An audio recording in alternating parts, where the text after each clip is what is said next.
época, cuando era joven, o más joven de lo que soy ahora, donde las parejas tenían la posibilidad de comprarse una vivienda. ¿Os acordáis? Se podía comprar una vivienda. Así que Sara y yo hace muchos años atrás, muchos años, mejor, no digo ahora edad, ¿no? Pero hace mucho tiempo, logramos comprar nuestra primera casa. Y lo hicimos por fe, porque la verdad que ni siquiera estaba construida. Vimos unos planos bastante cutres, estamos hablando de una época donde la tecnología no te permitía ver eso en 3 dimensiones, había dibujos y cosas estas, así que nos enseñaron un viejo solar y poco a poco fuimos viviendo el proceso de cómo iban construyendo la casa, con mucha ilusión, porque todos nuestros ahorros iban a invertirse en esa casa que todavía no estaba construida. Sabéis que hay que pagar religiosamente todos los meses y no se enfadan contigo.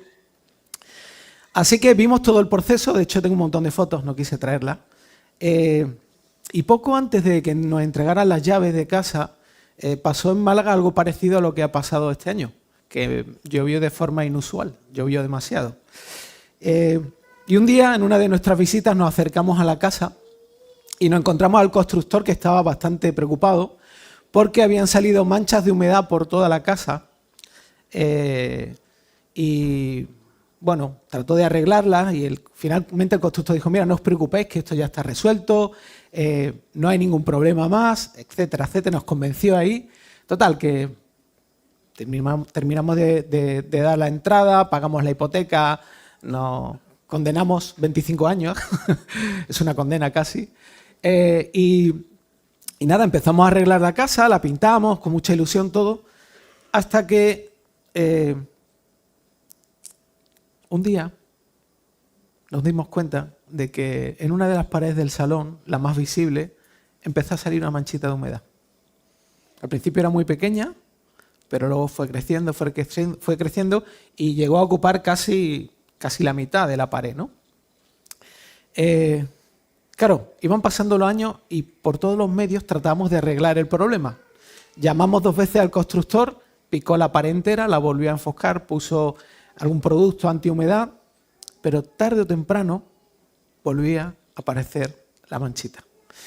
Cuando me cansé traté de arreglarlo yo varias veces, pero tarde o temprano volvía a aparecer la manchita. De hecho, un poco antes de vender la casa, hicimos una reforma, la arreglamos entera, se volvió a picar la pared, se volvió a pintar, pero el dueño de la casa en un momento determinado nos volvió a preguntar si la casa tenía problemas de humedad, ¿no? Esa mancha de humedad volvía a salir. Parecía imposible de eliminar, parecía imposible. Claro, esta experiencia personal mía propia a mí me hace pensar, ilustra muy bien lo que nos suele ocurrir a veces, lo que solemos vivir en nuestra vida diaria, cotidiana, ¿no? Hay manchas que aparecen, que tratamos de eliminar, que nos hacen sufrir, que nos producen dolor, que a veces parece que desaparecen, pero vuelven a reaparecer, ¿no? Al tiempo vuelven a ser visibles. Voy a tratar de ser más concreto, porque estoy hablando de una forma muy general, ¿no? Pero para que me puedas entender mejor, imagínate que llevas años tratando de ver cambios en tu marido o en tu esposa y cuando parece que sí, es que no. Cuando parece que ahora tu marido empieza a ser alguien ordenado, de pronto te das cuenta que vuelve otra vez al desorden, ¿no? O cuando tu esposa parece que ha aflojado un poquito en algunas cosas que son muy importantes para ella, te das cuenta de que otra vez vuelve a resurgir su persona. O quizá tienes el anhelo de un trabajo que te entusiasme, que te guste, que sea aquello lo que tú quieres y que te deje tiempo para estar con tu familia, para servir incluso en la iglesia, pero una y otra vez lo que ocurre es que van surgiendo oportunidades y todas se frustran. O a lo mejor lo que quieres es ser una persona, un mejor seguidor de Jesús. Es algo bueno, ¿no? Pero parece que nunca llega a ese momento. Parece que por más que lo intentas, nunca lo logras, ¿no? Y llega un punto donde casi que te resignas a vivir una vida mediocre y encima te sientes hipócrita. O hay cosas en lo más íntimo de ti que quisieras cambiar. A lo mejor deseas ser libre de algo vergonzoso. no sé, eres una persona celosa y es algo que se repite en tu vida, una persona que lucha con la envidia, con la ira, con la lujuria, la pornografía, con llamar la atención. Quizá eres una persona que ha analizado tus recaídas constantes en este tipo de cosas y asumes que vas a tener que vivir así para el resto de tu vida. O a lo mejor tienes relaciones rotas que quieres arreglar. Hay personas que te han dañado o tú has dañado a personas o ambas cosas a la vez y por más que tienes una buena actitud, siempre vuelven los fantasmas del pasado. Las acusaciones, la ansiedad, el dolor, la difamación, la injusticia, la amargura. O quizás no es ninguno de tus casos, quizás lo que tienes es una enfermedad grave que ha tocado tu vida recientemente y que con toda seguridad te va a dejar secuelas, te va a cambiar la vida y vas a tener que lidiar con eso el resto de tu vida. Hay muchas formas de pensar en este tipo de manchas que no se van, ¿no? Pero lo que trato de comunicar de alguna forma es que todos en nuestra vida en algún momento vamos a tener que enfrentar una mancha, algo que vuelve una y otra vez y sobre todo lo que va a hacer es exponernos a nuestra debilidad, a nuestra incapacidad de tener poder, a la realidad de quienes somos, ¿no? Débiles. Si eres una persona, ahí tenemos la mancha que no se iba jamás, por más de arreglarla, ¿no? Si eres una persona que no conoces a Dios, si eres una persona que no tienes una relación con Dios, solamente tienes dos alternativas a la hora de enfrentar este tipo de manchas repetitivas que vienen a tu vida. O la frustración o la resignación. Poco como hacían los griegos estoicos, ¿no? Esto es lo que toca vivir, pues lo viviremos como mejor que podamos. Quizá con amargura, pero bueno, ya está, es lo que me toca vivir. Pero sobre todo, si eres alguien que no conoce a Dios, lo que va a ocurrir es que si alguien en algún momento te habla acerca de Dios, lo primero que vas a hacer es enfadarte con Él. Dudar de que es un Dios bondadoso o justo, porque tú estás viviendo algo que te hace sufrir. En cambio, si eres alguien que conoce a Dios, te voy a decir algo, tampoco estás libre de esto. No estás libre de esto, no lo estás. Sobre todo si llevas mucho tiempo pidiéndole a Dios algo bueno y no ves ninguna respuesta por parte de Él. No ves que Él no te está dando lo que tú crees que necesitas en ese momento. ¿Sabes lo que va a pasar? Vas a sentir que no le importas porque no te sientes escuchado ni amado por Él. No responde, está... ¿Qué le pasa a Dios? ¿Que no le importa? ¿No le importa lo que estoy viviendo? Te voy a dar una revelación gratuita y no te voy a cobrar nada por ello. No te voy a pedir dinero, esto es gratis. No hace falta que me des las gracias, yo lo hago de todo corazón, de verdad. Quizá tú ahora mismo, esto que te estoy diciendo sea irrelevante para tu vida, porque ahora mismo no estés pasando por algo así. Pero es cuestión de tiempo, es cuestión de tiempo. Todo ser humano va a enfrentar este tipo de manchas repetitivas. Y por eso, y por esa causa, las palabras que acabamos de escuchar, que Pablo dejó registradas en la carta a los Corintios, son tan relevantes para ti y para mí, para todo ser humano. Por eso son tan relevantes, por eso son tan importantes. Porque lo que hace Pablo es precioso para mí. Lo que hace Pablo aquí es abrir su corazón y nos comparte una experiencia que no es tan diferente a la nuestra. Seas cristiano o no lo seas. Es una experiencia humana. Además, algo que Pablo nos va a enseñar en este texto es cómo las manchas que resurgen en nuestra vida producen una debilidad que tiene sentido, propósito, esperanza y nos conecta con un tipo de felicidad fuera de lo común. No sé si te has parado a escuchar lo que dice, cómo termina Pablo estos versículos. Acaba diciéndose que se goza en su debilidad. O sea, él está conectando con algo que supera toda su experiencia y que lo llena por completo, ¿no? Obviamente tiene que ver con algo que Dios da, ¿no? Pero es interesante porque normalmente cuando chocamos una y otra vez con estas cosas que siguen estando en nuestra vida, nunca las conectamos al sentido, al propósito y a la esperanza, sino todo lo contrario. Así que quiero volver por un instante al texto que acabamos de leer para dar solamente un poquito de contexto. Así que no voy a extenderme mucho. Solamente quiero deciros que cuando Pablo escribe esta carta, una de las cosas que está haciendo principalmente es defender su llamado como apóstol?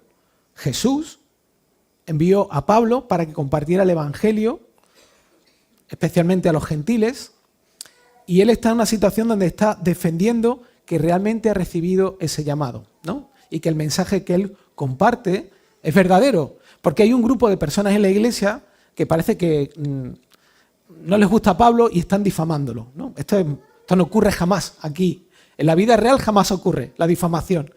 Así que, curiosamente, Pablo era el que había iniciado esta iglesia, la había fundado él. Imaginaos, ¿no? Que fundas tu propia organización o tu propia empresa y de pronto todos se ponen en contra de ti y empiezan a acusarte de que eres un mal jefe, cuando tú te has desgastado por ellos, ¿no? Esa es la situación que está viendo Pablo, ¿no? Lo están poniendo verde y él está tratando de mostrar la realidad de quién es él.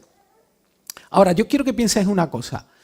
¿Qué es lo que solemos hacer todos cuando nos sentimos atacados? ¿Qué es lo primero que hacemos cuando alguien ataca a nuestra persona?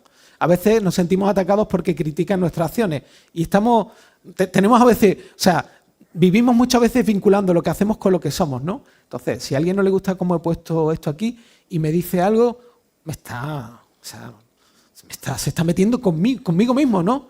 Está hablando mal de mí, ¿no? Lo que hacemos cuando nos sentimos atacados es justamente responder de la misma forma, ¿verdad? A ver, no hay que ser muy inteligente para ver cómo funciona la política en España estos últimos años. La defensa de mis pecados es el ataque contra los tuyos. Así es como funciona constantemente. Así que lo que solemos hacer, y yo quiero que pienses en ti mismo, es justificarnos sacando todo nuestro armamento. En pocas palabras, lo que tratamos de demostrar a los demás es que somos mejores personas que lo que los demás piensan. Y no hace falta que lo verbalices. Tu mente es más rápida que tu boca. Tu mente va a trabajar más rápido que tu boca. Ahora, ¿por qué Pablo llega a concluir que puede encontrar felicidad en su debilidad? Porque Pablo está siendo atacado, ¿no? ¿Por qué él puede encontrar felicidad en su debilidad? Pues justamente porque Dios es capaz de dar algo infinitamente mejor que solo, y esto es importante, que solamente se recibe al abrazar la debilidad. Solamente. Es el camino, ¿no? Hay cosas que solo hay una forma de obtenerlas. Y ese tipo de gozo y de felicidad que solamente da Dios y que no es superficial, se recibe a través de la debilidad. Así que una de las formas por las que, o algunas de las causas por las que Dios no me da lo que yo le pido, tiene que ver con el orgullo. Y es para que no me mate mi propio orgullo. Fíjate, en los primeros versículos de este capítulo 12, Pablo dice que Dios mismo le permitió ver y conocer cosas increíbles de él. Digamos que Pablo no solo recibió un conocimiento, sino que recibió una experiencia que Dios le dio que era superior a la experiencia de otras muchas personas.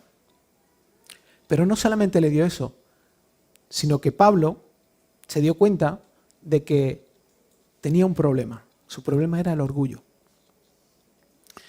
Seguramente que has escuchado las últimas decisiones de Donald Trump, ¿no?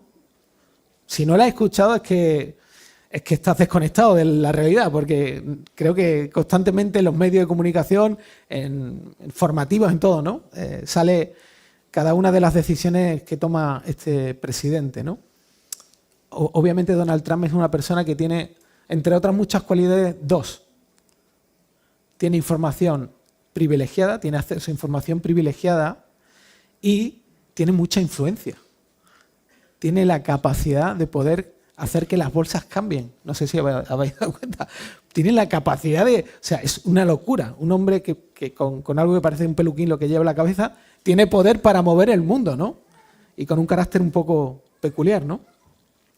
¿Sabes lo que suele hacer o suele pasar cuando tú tienes información privilegiada e influencia? ¿Sabes lo que suele ocurrir?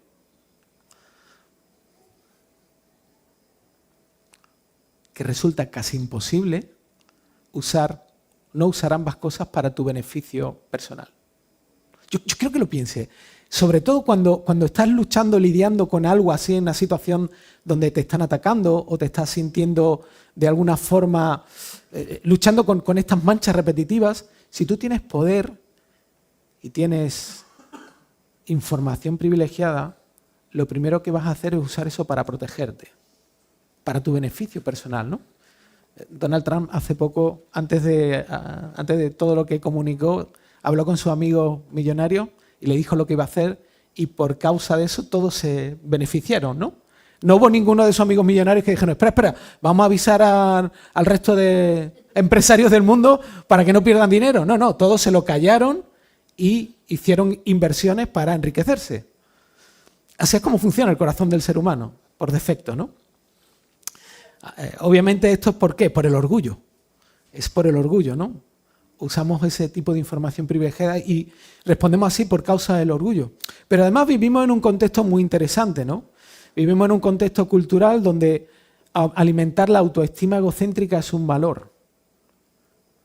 Que tú mismo te des valor haciendo uso de todo lo que tú tengas se aplaude.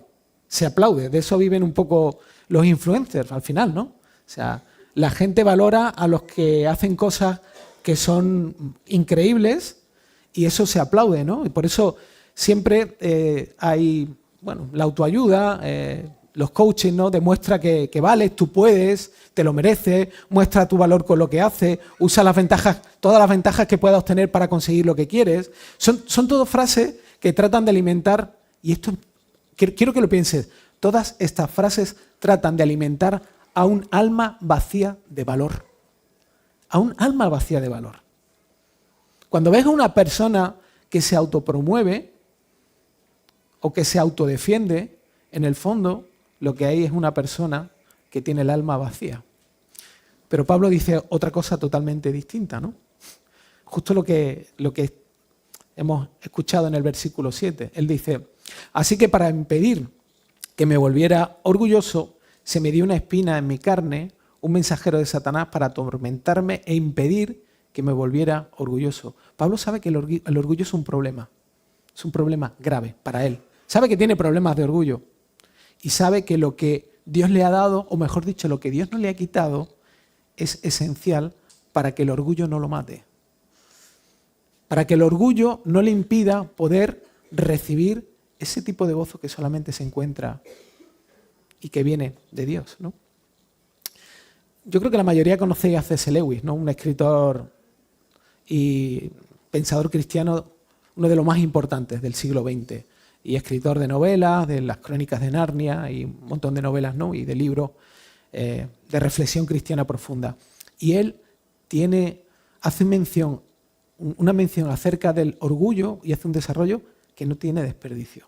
Es fantástico. Es una cita un poquito larga, pero merece la pena leerla. Merece la pena leerla. Él dice lo siguiente, dice, no hay defecto que haga a un hombre más impopular y ninguno del que seamos más inconscientes en nosotros mismos, hablando del orgullo. Y cuanto más lo tenemos en nosotros mismos, más nos disgusta en los demás. Según los maestros cristianos, el vicio esencial, el mal más terrible es el orgullo. De hecho, si queréis averiguar lo orgullosos que sois, lo más fácil es preguntaros, ¿hasta qué punto me disgusta que otros me desprecien o se nieguen a fijarse en mí o se entrometan en mi vida o me traten con paternalismo o se den aires? El hecho es que el orgullo de cada persona está en competencia con el orgullo de todos los demás. Sigue diciendo, es porque yo quería ser el alma de la fiesta, por lo que me molestó tanto que alguien más lo fuera. Dos de la misma especie nunca están de acuerdo. Dos orgullosos nunca van a estar de acuerdo. Lo que es necesario aclarar es que el orgullo es esencialmente competitivo. Es competitivo por su naturaleza misma. Mientras que los demás vicios son competitivos, solo, por así decirlo, por accidente, el orgullo no deriva de ningún placer de poseer algo, sino solo de poseer algo más de eso que el vecino tiene. Decimos que la gente está orgullosa de ser rica o inteligente o guapa, pero no es así. Están orgullosos de ser más ricos, más inteligentes o más guapos que los demás. Si todos los demás se hicieran igualmente ricos o inteligentes o guapos, no habría nada de lo que estar orgulloso. Es la comparación lo que nos vuelve orgullosos. El placer de estar por encima de los demás. Casi todos los males del mundo que la gente atribuye a la codicia o al egoísmo son, en mucha mayor medida, al resultado del orgullo. Increíble. Increíble. El orgullo es como un cáncer para el ser humano. Pero piensa en tu propia vida por un momento. La mayoría de tus quejas, frustración y amargura no nacen de la insatisfacción de no obtener lo que otros tienen y tú quieres. Piénsalo por un instante. Todos los momentos que tú has vivido frustración, ingratitud, enfado, ira, has estado molesto, en el fondo no tienen que ver con esa actitud de querer quizá lo que tienen otros. A lo mejor dices, no, yo no quiero lo que quieren otros, pero en el fondo estás influido por eso. ¿No viene de eso? ¿No viene de eso? Ahora, el gran punto es ¿por qué? ¿Por qué Dios muchas veces no responde a lo que le pedimos? Si son cosas buenas, ¿no? ¿Por qué Dios no responde a lo que pedimos? Hay cosas que obviamente no son buenas, están mal, ¿no? No voy a pedir a Dios que me permita que a mi vecino le pase algo, ¿no? Y el ruidoso, el que me molesta siempre. Pero hay cosas que son neutras, son buenas. ¿Por qué Dios a veces parece tan sádico o tan terrible en no responder a lo que yo le pido? Quiero usar una ilustración para tratar de comunicarte. Tratar en mi mente limitada por qué Dios hace esto, ¿no? Imagínate que un niño celíaco que tiene mucha hambre, está hambriento, va a su padre y le pide pan. Te pregunto yo, ¿está bien que el hijo le pida a su padre pan? ¿Está bien o está mal? Está bien, ¿no? Claro que sí. Si su padre es un buen padre, si su padre lo ama, no va a dejar morir de hambre a su hijo, no tiene sentido, ¿no? O sea, quiere a su hijo y lleva acciones en consonancia al amor que tiene a su hijo. Y una forma de mostrar el amor y el afecto a su hijo es cuidar de su vida. Ahora bien, ¿y si el pan que le está pidiendo el hijo al padre tiene gluten? El hijo celíaco tiene hambre y le pide al padre gluten. ¿Qué debería hacer el padre? ¿Debería darle el pan? La forma en la que el padre mostraría amor a su hijo es no dándole el pan. No dándole ese pan. Porque a pesar de que ese pan va a saciar el hambre de su hijo, ese mismo pan lo va a destrozar. Y a pesar de esto, seguramente el hijo respondería con una actitud hiriente a su padre. Dudaría de su amor, se enfadaría, se alejaría emocionalmente, o como los papás sabemos, tendría una pataleta. Tendría una pataleta, diría papá. Bueno, me acuerdo yo cuando Ismael era pequeño y había cosas que no entendía, me decía, papá, tú no me quieres, ¿no? Ya lo he dicho varias veces, ¿no? A veces decía, papá, tú lo que quieres es matarme. Mi hijo llamándome asesino, pero bueno, en fin, ¿qué le vamos a hacer? Pero en realidad la respuesta de este niño, de esta ilustración, es una respuesta por causa de que aún no ha llegado a conocer cómo es el corazón y el amor de su padre. No lo ha llegado a conocer. Solo ve la acción eterna y concluye que su padre no lo ama. Pero la realidad es mucho más profunda y nace del amor de un padre que sufre con él. El padre sufre con su hijo, sufre porque su hijo tiene hambre, pero también sufre porque sabe que no le puede dar lo que su hijo le pide. No se lo quita y está indiferente, no, sufre porque su hijo está sufriendo. No solamente para protegerlo, sino porque el padre lo que quiere darle es algo mucho mejor. Quiere darle pan sin gluten para que no le haga daño. Eso es lo que quiere el padre. Quiere algo mejor para él. Así que Dios no responde a nuestras peticiones cuando le pedimos cosas buenas porque quiere algo mejor para nuestra vida. Y eso es justamente lo que vamos a ver ahora, en la segunda parte del mensaje. Hay algo mejor que Dios tiene para nosotros.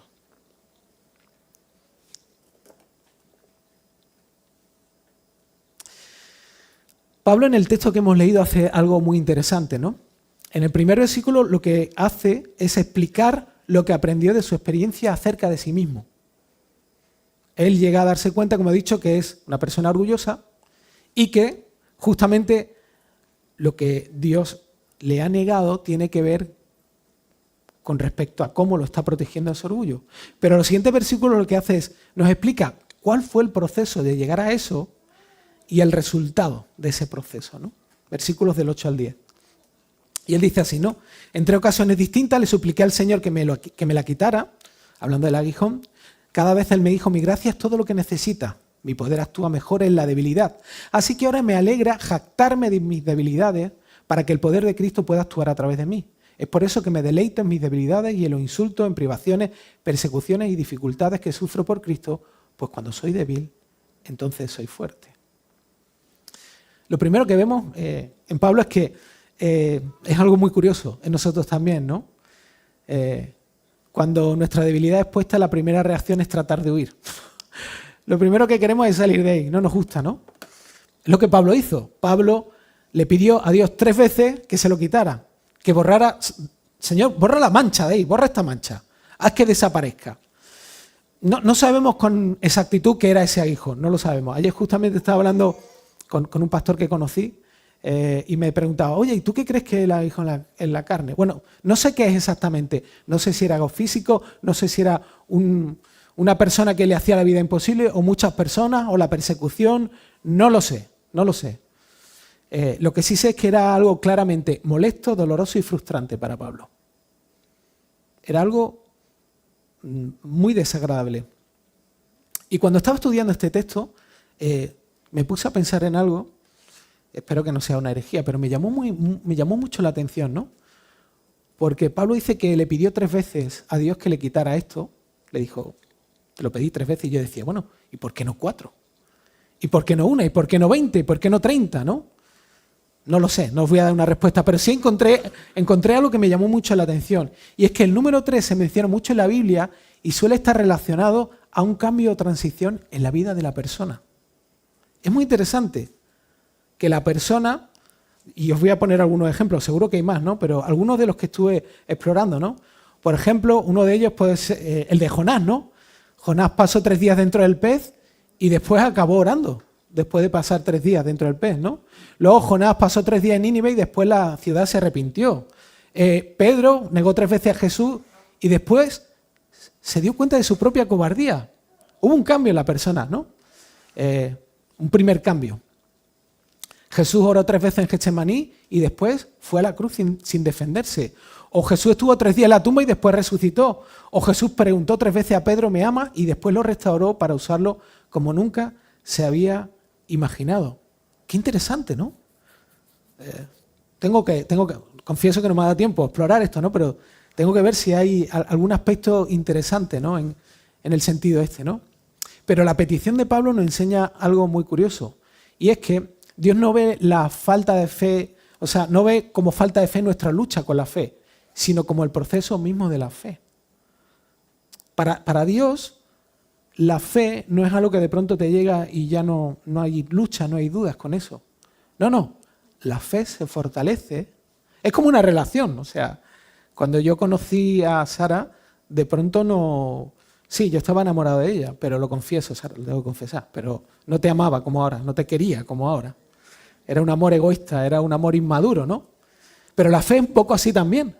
La fe es un don de Dios, pero es algo que se madura como una relación. Y es una lucha, igual que en el matrimonio, donde somos vencidos y vamos muriendo a nuestro egoísmo en muchas cosas, ¿no? En pos del amor. Y la fe igual, pero con respecto al amor de Dios, ¿no? Quiero tomarme un momento, ya estoy prácticamente terminando, pero quiero tomarme un momento, especialmente pensando en aquellas personas que quizás están aquí o están escuchando a través de internet y aún no conocen el Evangelio, o a lo mejor quizá alguna vez le han explicado el Evangelio quizá no lo han llegado a entender bien, no lo sé, ¿no? Porque es posible que tú estés aquí o estés allí, no sé dónde, y estés luchando con la búsqueda de algún tipo de esperanza o fe en tu vida. Puede que estés atravesando un momento difícil o una crisis, puede que seas creyente o que no lo seas. No estamos libres los cristianos de las crisis. Pero el mensaje que transformó a Pablo y ha transformado a millones de personas a lo largo del mundo es justamente ese, el Evangelio, son las buenas noticias. Y hay mucha confusión respecto a este mensaje.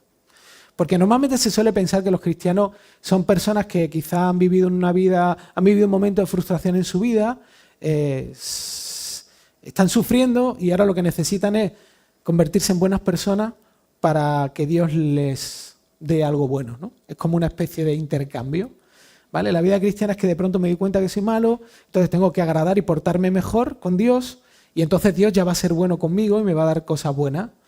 Pero eso no es lo que Pablo enseña, ¿no? De hecho, Pablo, una de las personas que más ha influido en el cristianismo y en la humanidad, y más ha escrito, y es considerada de las más espirituales, justamente nos está diciendo que tiene muchos problemas con el orgullo. Por eso Dios no le da lo que pide. Pablo no era una buena persona, ni antes ni después. Así que la buena noticia, el Evangelio, es algo extremadamente más sencillo y más increíble, ¿no?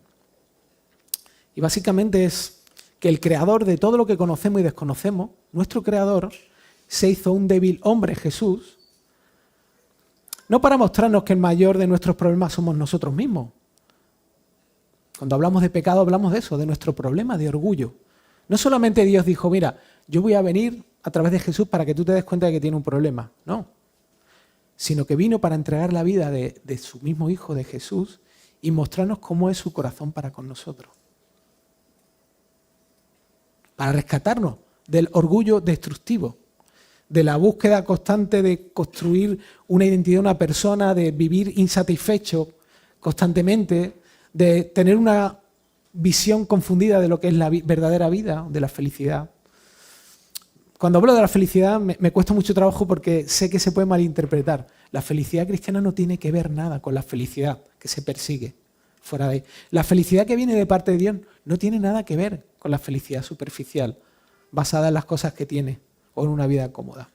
De hecho, Jesús mismo dijo en Juan 3:16, que es un texto súper conocido, porque de tal manera amó Dios al mundo que dio a su Hijo unigénito para que todo aquel que cree en Él no se pierda, mas tenga vida eterna. El Evangelio es una invitación a que el ser humano viva bien, viva con esperanza, no solamente con la esperanza en la eternidad, sino con la esperanza aquí y ahora. Aquí y ahora. El Evangelio no es una buena idea, no es una idea de autoayuda, no es una idea que me hace sentir bien. El Evangelio es la presencia de una persona, de alguien, que es amor, que es perdón. Así que esa invitación es justamente a vivir como Jesús, el humano más feliz que jamás ha existido y existirá. A vivir libre del orgullo propio y a vivir una vida eterna en un mundo donde ahora sí las cosas van a funcionar bien porque Él estará allí. Hay pocas personas en el mundo que no reconozcan a Jesús como un ser humano excepcional. Pero no basta con tratar de imitar a Jesús, no basta con sentir admiración hacia Él, no basta con simplemente reconocer que fue una buena persona. La invitación para ti hoy son las mismas palabras de Jesús. Venid a mí todos los que estáis cansados y cargados, y yo, Jesús, os haré descansar. La solución no es eliminar tus manchas, la solución es entregar tus cargas a Jesús, dejar que Él las lleve, y solamente tienes que aceptar que tú no puedes, dejar atrás tu orgullo. Dejar de defenderte. El punto es que llegues a ser el niño celíaco que descubre que todas las negativas incomprendidas de su padre son en realidad expresiones de amor.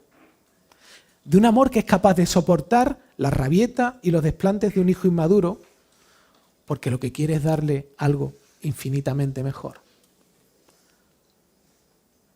¿Sabes lo que es lo mejor que Dios te puede dar?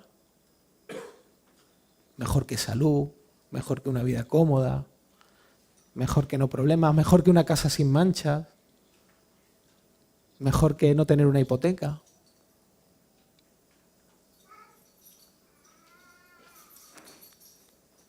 Lo mejor que Dios nos puede dar es una intimidad íntima con Él que supera y trasciende a todo lo demás, incluida la muerte.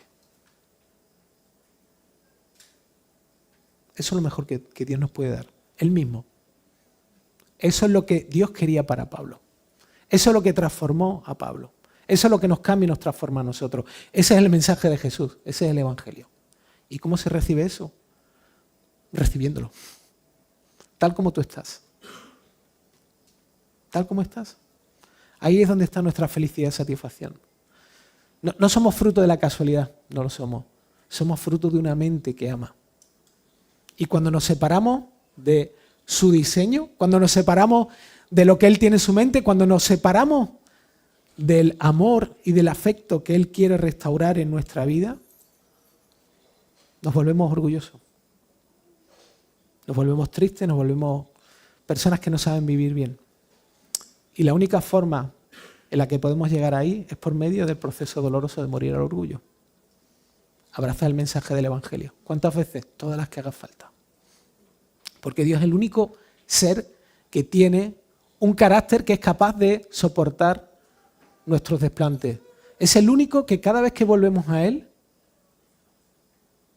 no nos va a juzgar. No nos juzga, nos recibe. Cuando nos abrimos a Él y le expresamos y le contamos cómo somos, Él nos muestra la cruz, Él nos muestra a Jesús. Así es Él. Termino con unas frases me encantaron estas frases. En el grupo pequeño de hombres estamos leyendo el mismo libro que en el grupo pequeño de mujeres. Y hay un párrafo donde alguien escribió una pequeña oración, un deseo, para una persona que iba a dedicarse al ministerio, iba a ser pastor. Y sus palabras me encantaron. Y las quiero compartir con vosotros, ¿no? Este fue el deseo para ese pastor, nos dijo, que todas tus expectativas sean frustradas, que todos tus planes sean desbaratados, que todos tus deseos se marchiten hasta la nada, que experimentes la impotencia y la pobreza de un niño y puedas cantar y bailar en el amor del Dios, el Padre, el Hijo y el Espíritu Santo. Este es mi deseo para mí y para ti también, que puedas vivir la experiencia de cantar y bailar en el amor de Dios, en medio de tus manchas, por medio de Jesús.